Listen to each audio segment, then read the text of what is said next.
খেয়াল করবেন এই চেয়ারে বসার ক্ষেত্রে সিট অন আর ইনের অনেক মারামারি আছে, সেই মারামারিটা আমরা খেয়াল করি। আমরা বেসিক্যালি কিছুক্ষণ আগে বললাম আমরা যখন চেয়ারের উপরে বসি তখন সেটা হবে সিট অন, যেমন এই যে সিট অন চেয়ারের উপরে বসে আছে, বাট সূক্ষ্ম পার্থক্য যেটায় সেটা হচ্ছে এই চেয়ারটা যদি চেয়ার না হয়ে আর্ম চেয়ার হয়, আমি আবারও বলছি এটা যদি সরাসরি চেয়ার না হয় আর্ম চেয়ার, আর্ম চেয়ার বলতে বোঝাচ্ছি হাতল আলা চেয়ার।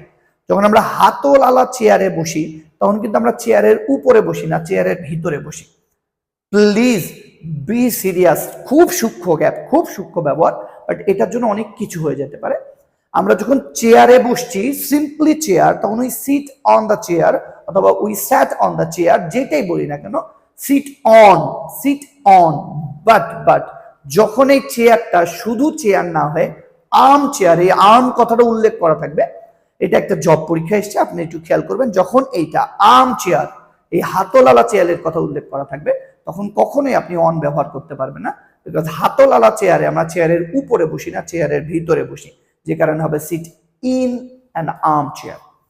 আই হোপ এই সূক্ষ্ম বিষয়টা আপনারা ক্লিয়ার, এই ছবি দুইটা ভালো করে দেখলে আরো বেশি ক্লিয়ার হয়ে যাবেন। সো এটা নিয়ে আর প্রবলেম হবে না ইনশাল্লাহ।